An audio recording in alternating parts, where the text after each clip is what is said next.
Just some of you may not have heard about our youth service project yet, so I just want to give you a very brief bit of background along the lines of what Robin's already explained.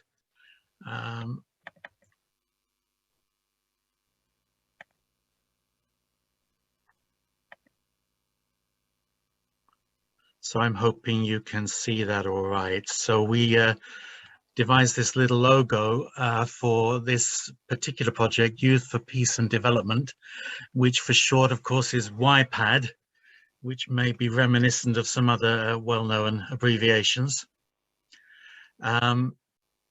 Just again, very short background. So we want to start this youth service learning project in the sense that young people will learn through performing service together.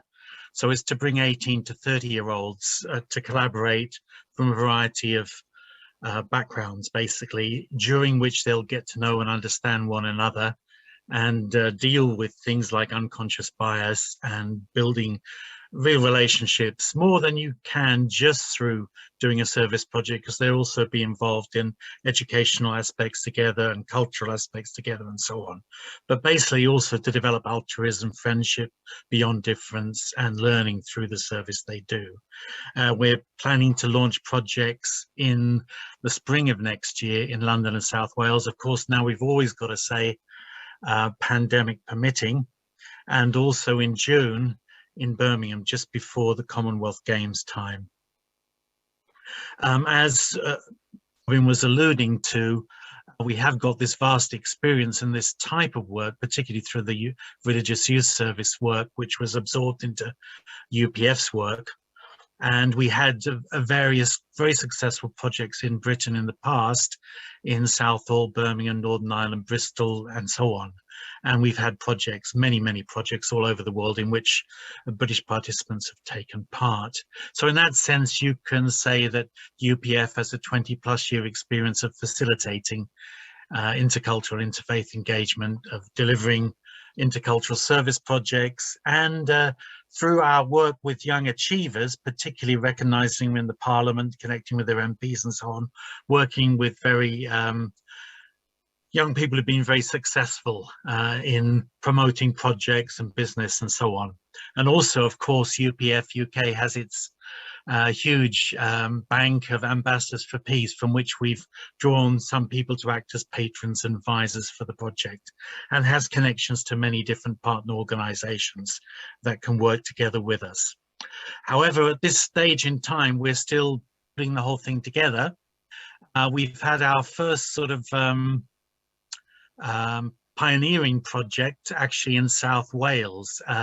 Peter Kong and other people in South Wales have got together with the Amelia Trust Farm, which is in the Vale of Glamorgan. It's a countryside sanctuary which has access from the general public, has woodland walks, sort of animals for particularly children and so on to engage with, and a play area and a cafe. It also does work with young people who are struggling in mainstream education and bringing their adults with learning disabilities and so on. So our South Wales contingent had a one-day project there right at the very end of October, in which they helped building little fences and doing various practical work within the grounds, with the expectation that this will lead in the spring of next year to a longer project, probably from Friday evening through to Sunday afternoon. At the same time, we've been working on looking for a suitable project in London area, and we have 3 different options working themselves through at the moment.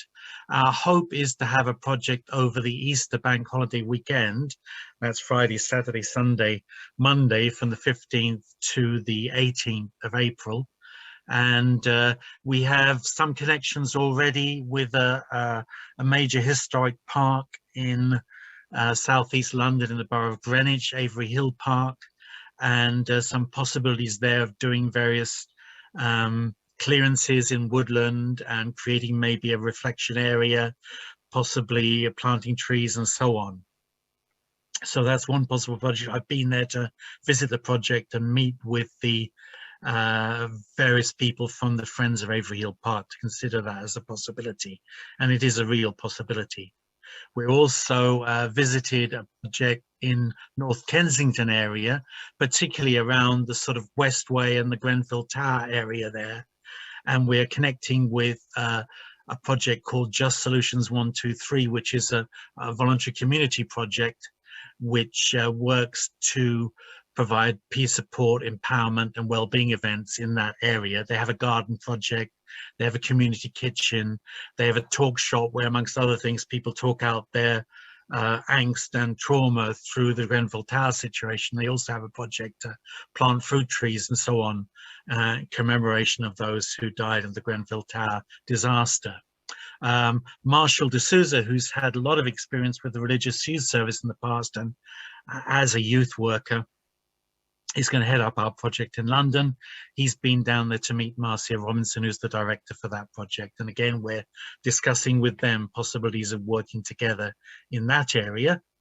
And also we're in touch with Thames 21, which is a sort of river-based environmental project working all over London. And we're talking about possible collaborations with them anywhere around London, but possibly also in the Greenwich area where Avery Hill Park is. So those things are all working their way through at the moment. Our hope would be to do that one larger project at the Easter Bank holiday weekend, but also possibly have other shorter projects or projects that continue on from that in the London area. Thanks, of course, to Robin, Margaret, Keith Best, and so on, who worked very hard to have a fundraiser, a very successful fundraiser in Watford at the end of October, just at the same time, really, when the first Pioneer project was going on in South Wales, and they raised £2,000 there, which can go towards helping these projects to begin to develop. So that's just a brief overview. Thank you.